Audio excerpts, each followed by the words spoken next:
And hello, welcome back to my channel. This is the Occupiers series, and this is going to be Occupiers number 2.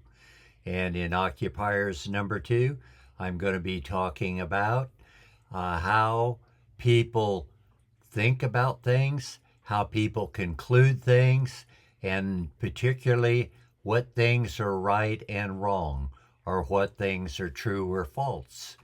And by that, I'm going to make some decisions about the definition of those meanings. And what I'm going to equate is that if it is true, it is right. If it is false, it is wrong. Now, people will not agree on what's right and wrong, and they'll even be more disagreeable on what is true and what is false. But I'm going to equate the two together and say they're equal. Truth is equal being right. False is equal to being wrong. And with that definition, I'm going to put it together, and I'm going to be talking about those things in life that people look at and function on. And in Occupiers number 1, I did talk about the auto accident I was in. And as I said before, one of the first statements the gentleman made when he got out of the car was he ran into me. Well, running into him would be a factual thing or not. And if it is factual, it would be true. And if it was not factual, it would be false. And that is an example of the kind of thing that I'm going to talk about. And in this talk, I'm going to be referring to Thomas Sowell. I have not known him before, but I did see something about him on TV or on the internet. And I think that he came up with something that's a little bit ingenious. And by that, I mean that I have said many times that what Israel has done and the Jewish people have done is an important thing. I think they are a great nation, at least equal to, if not greater than, the United States of America. And I have to say, for the population, they're even better than what we produce in the United States of America. But the thing that a lot of people or the Jewish people have to complain about is they've taken a lot of resistance from a lot of people. And by that, I mean everyone knows what Hitler did. Hitler was trying to exterminate them, eradicate the Jewish people off the face of the earth, and kill several million of the Jewish people. And that is a catastrophe, that is history, and we have to live with it and own up to it. And people are responsible for these things that happen. They don't happen just by themselves. Now, some things do. If you get a tidal wave, a lot of people get killed, and they did not plan to be there where the tidal wave came in, and they did not plan to get killed. But bad things do happen, and we call those natural disasters. The same thing with earthquakes, tornadoes, wildfires. There's many ways that people can be damaged or even their life taken away from them as a result of being at the wrong place at the wrong time. And as I know, I've been there myself, and that's what I consider about my auto accident that I had in Occupiers number 1, is I just happened to be at the wrong place at the wrong time when a driver who was a little careless, in fact, very careless, was speeding and doing things that were not safe and collided with my car, which caused me to have to end up scrapping that automobile, because even though he only hit the top maximum part is 18 inches of the passenger side of the car. The first quarter of the car was not touched. Between the first quarter and the middle of the car is where he made contact. And then he only took out up to 18 inches in front of the tire on the passenger side. But to me, that was what I didn't think was a very serious accident. But what had happened as a result of it is Mercury Insurance repair people said it was going to cost $22,000 just to fix my automobile. So Mercury basically considered a total loss, paid me $21,000 for the cost of the vehicle, and I now don't have that vehicle. I had to buy a new vehicle and move on. But that was just because I happened to be at the wrong place at the wrong time. I did not do anything to have that happen to me.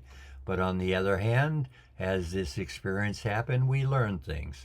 And what I learned from it is, if you're in California and you're involved in an automobile accident and there's more than $1,000 worth of damage done, it gets put on your record that you were involved in an accident that damages were in excess of $1,000, and that happens regardless of who was right or who was wrong in the accident.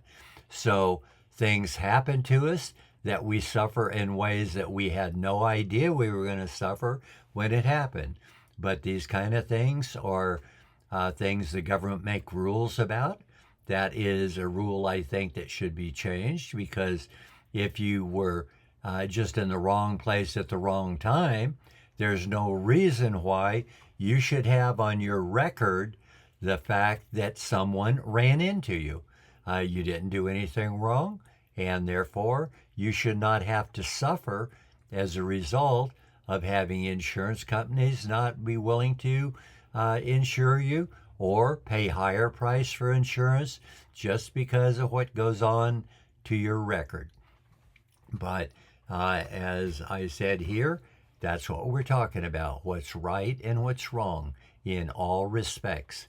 And as I said, that when Thomas, Mr. Sorwell, made his comment about the Jewish people, I immediately went online and asked AI the same question. And what the question was is, what can the Jewish people do to keep from getting picked on? And what AI told me is they had to be careful about their surroundings. They had to be careful about who they were insulting, and mistakes that would be made about doing things inadvertently that would make you unpopular with other people, or just doing things that would feed into their prejudice where they would dislike you as a result of that. But the reason that I talk about Thomas Sorwell is I was really impressed with his answer, because I think his answer was far better than AI. So that shows that AI has done a lot of good for us. We all can look forward to having things work better as a result of having AI. But when Thomas Sorwell was asked that same question, he came up with a one-word answer that I think was ingenious. And what he said when they asked him, what can the Israeli people do to keep from being picked on by other people? And the answer that Mr. Sorwell gave is one word, and that word was fail. And that word struck home with me as being ingenious, because, as I said, when God created man, he created a horsepower engine, and I used the Olympics as an example of why men compete to be the winner. And the one thing that we have to understand about human beings is if men don't really think about it too much. They're going to be against anyone that they can't beat. And it is true that the Jewish people have been picked on, and as a result of that, they've had to come together and support each other in order to survive. Everyone wants to be able to survive and have the best life that they have. And when we talk about what Jewish people can do, I think the one thing that I know that says it all about Jewish people is when Einstein told the President of the United States that the German people were working on an atomic bomb. And he thought that America should be aware of that. Well, America immediately started working on it, and they created the first atomic bomb that human beings have ever found on the face of the planet. And 200,000 Japanese had to die as a result of us inventing the atomic bomb. Now, the way that happened is we bombed one city, and within a week, we bombed a second city. Well, as I said before, the person that was unhappy about the second bomb being dropped was the guy that invented it. And he was a Jewish guy, and he was talking about Japanese people. And he said it was not necessary to kill 100,000 Japanese people just to get them to stop the Second World War. But as I said before, it wasn't his call. It was Harry Truman's call. And Harry Truman did cause 100,000 innocent Japanese people to die as a result of the war we were having with Japan. And I have to agree with what the Jewish gentleman said, because every life is important, and killing 100,000 people is a major issue, and you should think about it very seriously. I think it only shows that Harry Truman probably lacked some natural inclinations about humanity and the importance of human life. But I think that these kind of things are things that are all true, and they're things that we need to be aware of. And was it right or wrong to drop the second bomb? I'm sure that will be debated for the rest of history, because it's now, as I said before, once you do an act, you can't undo it. So no matter how wrong it is decided by what people in the future, Harry Truman can do nothing to change it. Once it's done, it is history. And once it is history, it can be talked about and people can have an opinion about it.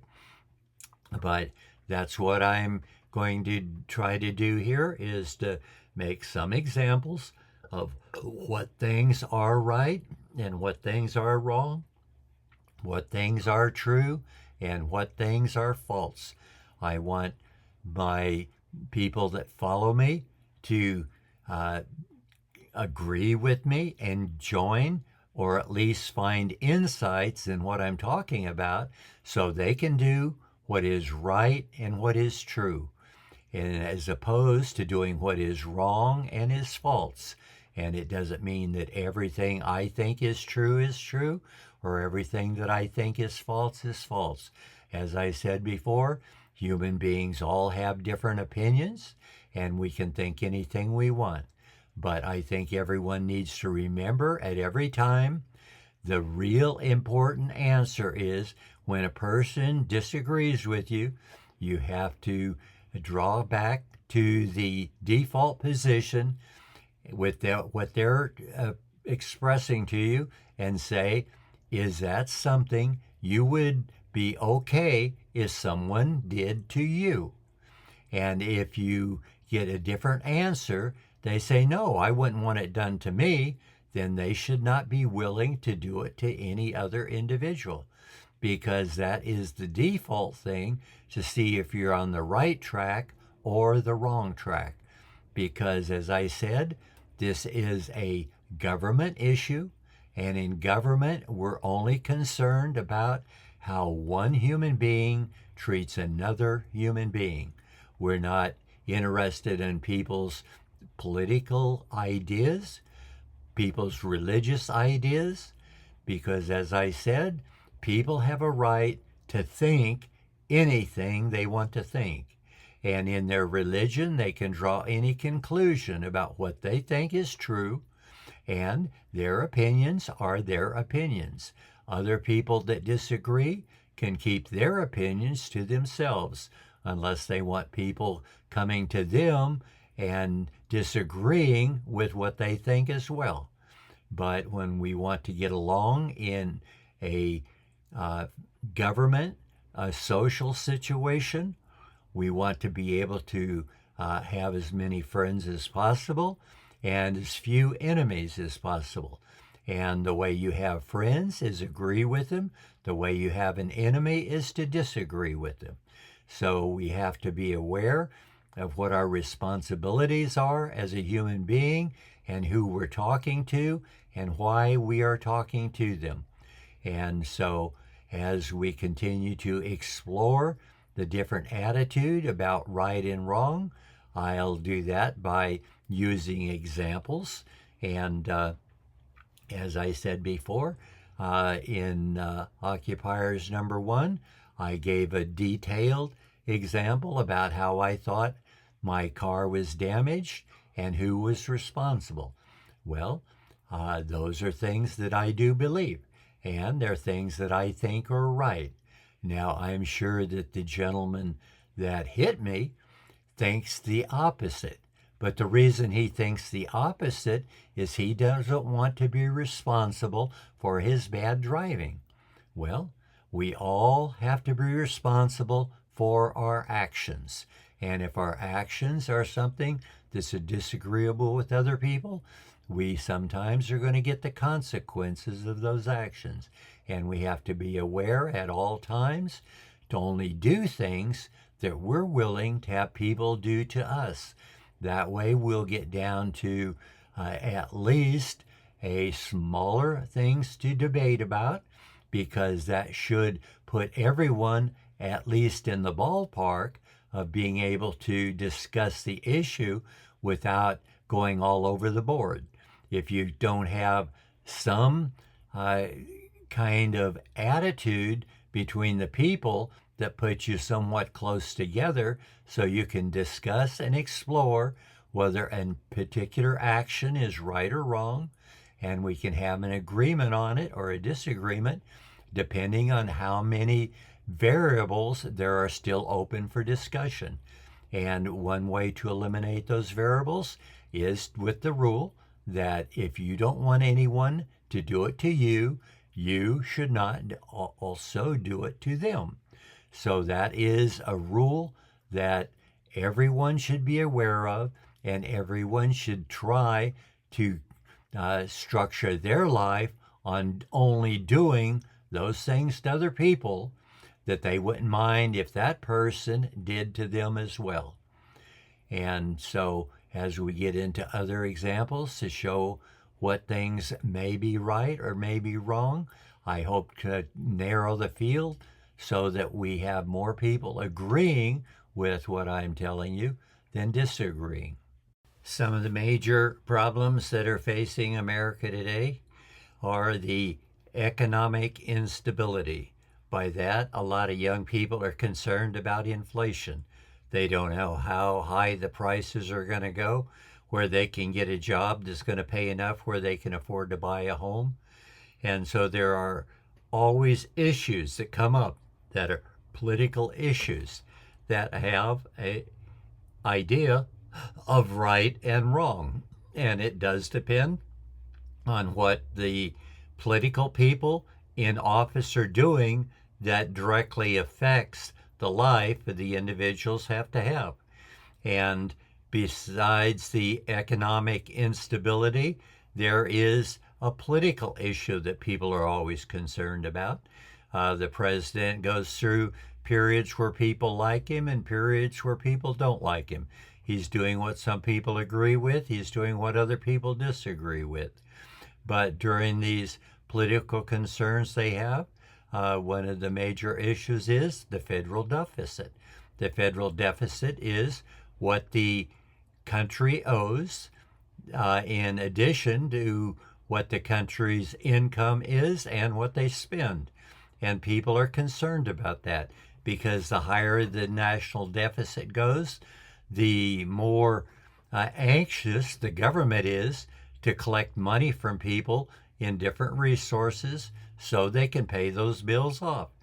And these are issues that don't always have an absolute decision on which things are right or which things are wrong. Everyone has an opinion.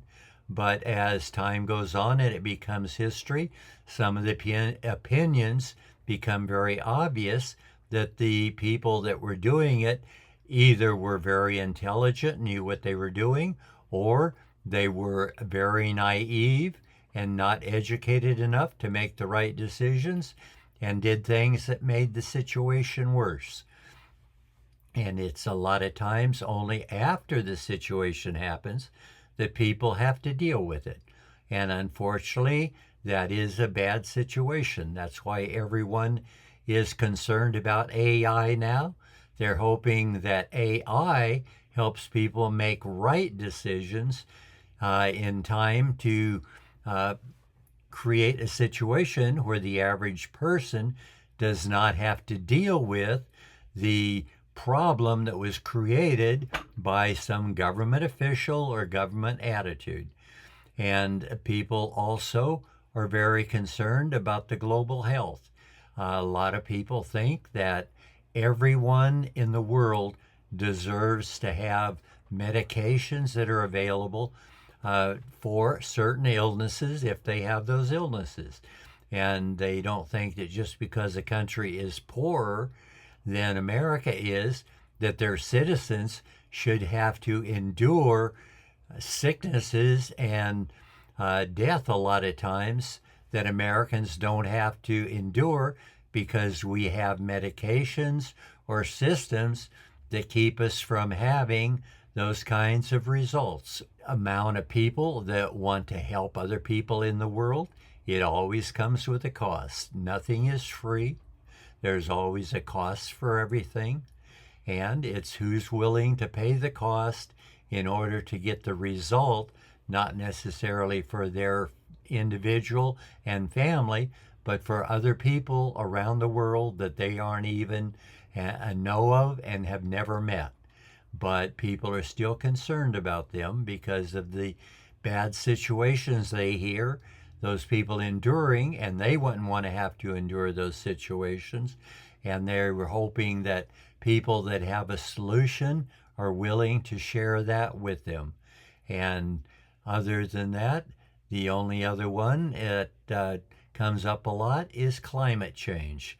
There's a lot of people that have the belief that the climate change is affecting our health and long-term stability on the earth. Some people think that the glaciers are melting and that we're going to go through a period when the ocean gets higher and higher.